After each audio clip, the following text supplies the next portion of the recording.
Hello my dear students, in my last video I taught you about chemical reactivity series. I told you to learn that so that displacement and double displacement reaction can be understood easily. So here it is. This side displacement reaction, विस्थापन अभिक्रिया, other side double displacement reaction, that is द्विविस्थापन अभिक्रिया. Displace शब्द का मतलब क्या होता है? उस चीज को हटाना, विस्थापित करना. विस्थापित मीन्स हटाना, किसी की जगह ले लेना. एक जो ताकतवर इंसान होगा वो दूसरे ताकतवर इंसान को हटा देगा. मतलब एक जो ज्यादा ताकतवर होगा वो कम ताकतवर इंसान को क्या कर देता है? हटा देता है.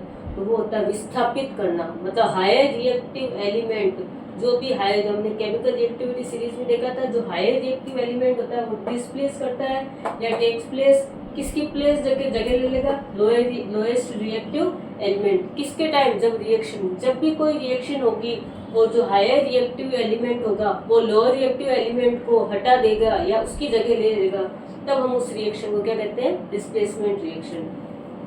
अब हमने जैसे कॉम्बिनेशन और डीकम्पोजिशन रिएक्शन में क्या देखा था?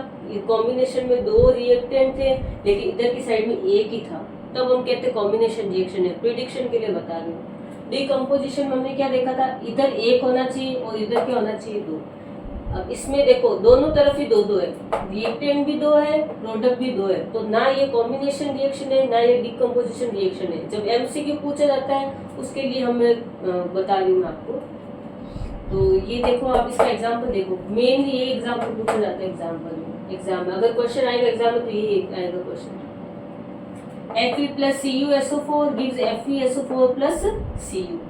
Fe means आयरन होता है, Cu means कॉपर, SO4 क्या होता है? सल्फेट. तो कॉपर सल्फेट. इसमें क्या होता है? जो हायर रिएक्टिव एलिमेंट होता है ना वो अकेला होना चाहिए.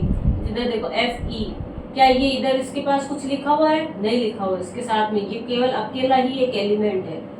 जो अकेला होता है वही क्या होना चाहिए? हायर होना चाहिए. जो अकेला एलिमेंट होगा वो हायर होना चाहिए. तब जाकर वो देखो इधर CuSO4 दो आ गए, एक तो Cu भी आ गया, एक SO4 भी आ गया. ये जो अकेला एलिमेंट जब दूसरा वाला जो लोअर रिएक्टिव एलिमेंट है उसकी जगह ले लेता है, तब हम उसको क्या कहते हैं? Displacement reaction. देखो Fe और Cu, इसमें Fe और Cu में से हायर रिएक्टिव कौन सा है? अगर Fe हायर रिएक्टिव है तब तो ये रिएक्शन होगी. अगर ये जो अकेला एलिमेंट हायर रिएक्टिव नहीं होगा तो रिएक्शन नहीं होगी. देखो सीरीज याद करो. कैटरीना ने कार मांगी, अल्टो जेन फरारी. फरारी आ गया, फरारी Fe. फिर बी ही क्यों, क्यों मतलब Cu. तो हायर कौन आया? Fe. Fe के नीचे कौन आया? Cu. तो जो अकेला है वो हायर एलिमेंट है, इसका मतलब ये डिस्प्लेसमेंट रिएक्शन होगी.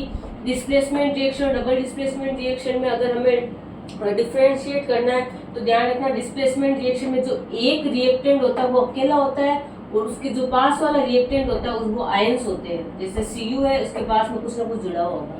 तो ये Fe किसकी जगह लेगा? Cu की. देखो ये Cu की जगह में क्या लिखना? Fe. तो ये आ गया FeSO4 प्लस इसने Fe ने क्या किया? खुद ने Cu की जगह ले ली और Cu को क्या कर दिया? अकेला छोड़ दिया. तो ये आपके जब एक एलिमेंट अकेला और दूसरा एलिमेंट किसी के साथ में जुड़ा हुआ होगा और जो अकेला एलिमेंट है वो हायर रिएक्टिव है, तभी डिस्प्लेसमेंट रिएक्शन कहलाएगी, वरना नहीं कहलाएगी. देखो नीचे नोट पढ़ो. Lower reactive element can't take place of higher reactive element. Example देखो, अगर ये देखो Cu प्लस Fe, अगर ये रिएक्शन आपके एग्जाम में आई, अगर आपसे पूछा गया ये रिएक्शन होगी या नहीं होगी या कौन सी रिएक्शन है, हमें क्या देखना? अकेला एलिमेंट देखना. सबसे पहले तो आपको पहचान करनी की रिएक्शन कौन सी है. ये ना कॉम्बिनेशन है क्योंकि इधर एक प्रोडक्ट होना चाहिए, ना डीकम्पोजिशन है क्योंकि इधर एक ही रिएक्टेंट होना चाहिए. तो या तो ये डिस्प्लेसमेंट होगा या डबल डिस्प्लेसमेंट होगा. डिस्प्लेसमेंट के लिए जो एक रिएक्टेंट होता है वो अकेला होना चाहिए. तो हाँ, ये एक रिएक्टेंट अकेला है. इन दोनों में क्या डिफरेंस है? जो अकेला एलिमेंट है वो क्या होना चाहिए? हायर रिएक्टिव होना चाहिए. हमें पता है हायर रिएक्टिव Fe होता है. तो ये रिएक्शन अगर अकेला एलिमेंट जब लोअर होता है तो रिएक्शन होगी नहीं. तो आपका आंसर में क्या लिखना है? Reaction will not take place because Cu is not higher reactive than Fe. ये होता है डिस्प्लेसमेंट रिएक्शन. बस ये आपको पहचान करना आना चाहिए. ये एग्जाम्पल पूछा जाता है एग्जाम में, आपको ये देखना अकेला एलिमेंट कौन सा है. डबल डिस्प्लेसमेंट रिएक्शन क्या होता है? डबल मतलब दो बार हो रहा है, डिस्प्लेसमेंट मतलब विस्थापन हो रहा है, मतलब दो एलिमेंट एक दूसरे की जगह लेंगे। कैसे? Reaction in which two different reactants, ये दो डिफरेंट रिएक्टेंट्स एक्सचेंज करेंगे आयंस, अपने आयंस को एक्सचेंज कर देंगे। आयंस कौन कौन से होते हैं? एक प्लस आयन होता है, एक माइनस आयन होगा। प्लस हमेशा किसके साथ जुड़ता है? माइनस के साथ में। माइनस हमेशा किसके साथ जुड़ेगा? प्लस आयन में। क्यों? ताकि कोई कंपाउंड बन जाए, कोई यौगिक बन जाए। तो reaction in which two different reaction, दो रिएक्टेंट्स तो होंगे ही और दो ही प्रोडक्ट बनेंगे। अब वो रिएक्टेंट्स तो दो अलग हैं, लेकिन वो कंपाउंड क्या बना देंगे? नया बना देंगे। कैसे नया कंपाउंड बनाएंगे? आयंस को एक्सचेंज करके। Exchange there ions. कौन कौन से आयंस? प्लस और माइनस। तो दो अभिकारक, ये दो अभिकारक आपस में आयनों का आदान प्रदान करेंगे, प्लस माइनस को आदान प्रदान करके दो नए यौगिक या दो नए उत्पाद का निर्माण करते हैं। यही एग्जाम में पूछा जाता है। एग्जाम में डिस्प्लेसमेंट और डबल डिस्प्लेसमेंट की पहचान क्या होती है? क्या चार ऑप्शन दे रखे आपको, ये रिएक्शन दे रखी है एग्जाम में और आपको चार ऑप्शन दिए कि इस रिएक्शन को पहचानो, ये कौन सी रिएक्शन है? कॉम्बिनेशन, डीकम्पोजिशन, डिस्प्लेसमेंट और डबल डिस्प्लेसमेंट। तो आपको पहले तो ये पता होना चाहिए कि कॉम्बिनेशन में क्या होता है। कॉम्बिनेशन में चलो दो रिएक्टेंट्स तो है, तो एक और शर्त क्या होती है कॉम्बिनेशन की? इधर की साइड में एक ही लिखा होना चाहिए, तो कॉम्बिनेशन है ही नहीं।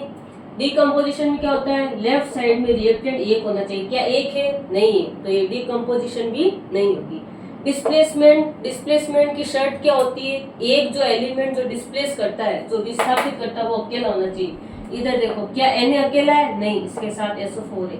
क्या V अकेला है? नहीं है, तो ये डिस्प्लेसमेंट है ही नहीं। ये कौन सी रिएक्शन आएगी? Double displacement.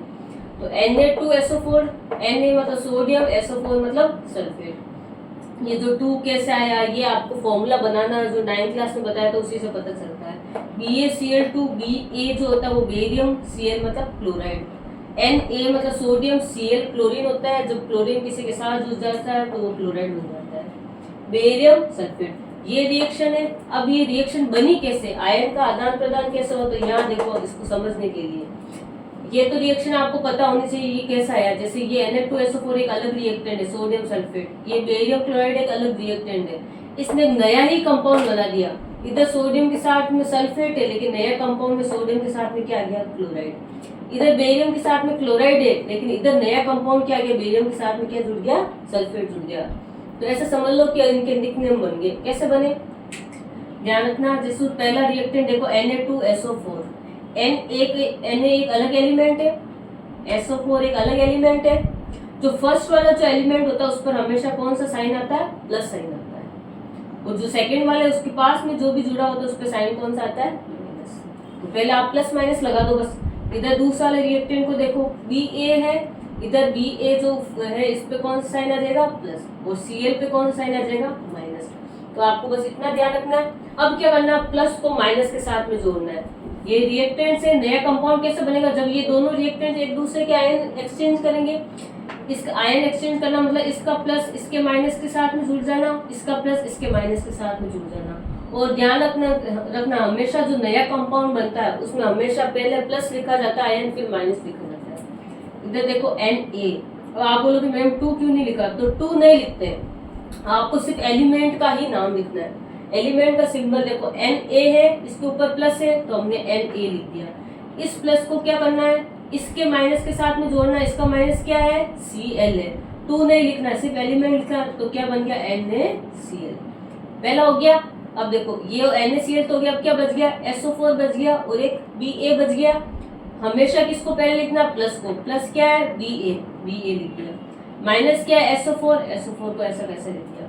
तो ये जो NaCl और BaSO4 बना है, ये किस रिएक्शन से बना है? डबल डिस्प्लेसमेंट रिएक्शन, जिसमें क्या होता है? आयनों का आदान प्रदान होता है। आयन्स अपने एक्सचेंज हो जाते हैं। किस में हो जाते हैं? जब दो रिएक्टेंट्स आपस में अपने आयन्स को एक्सचेंज करके दो नए कंपाउंड बना देते हैं या दो नए प्रोडक्ट बना देते हैं, तो उसको हम कहते हैं डबल डिस्प्लेसमेंट रिएक्शन। मतलब द्विविस्थापन हुआ, दो बार किसका हुआ? विस्थापन हुआ। किसका हुआ? आयन्स का विस्थापन हुआ। तो ये आपकी मेन इंपॉर्टेंट रिएक्शन है, ये तो ध्यान रखनी है, ज्यादातर आपके एग्जाम में पूछा जाता है। I hope you have understood this topic. If you have any doubt regarding this topic, you can write it down in your comment box. I will clear your doubts. Okay. Write it down in your notebook. Thank you.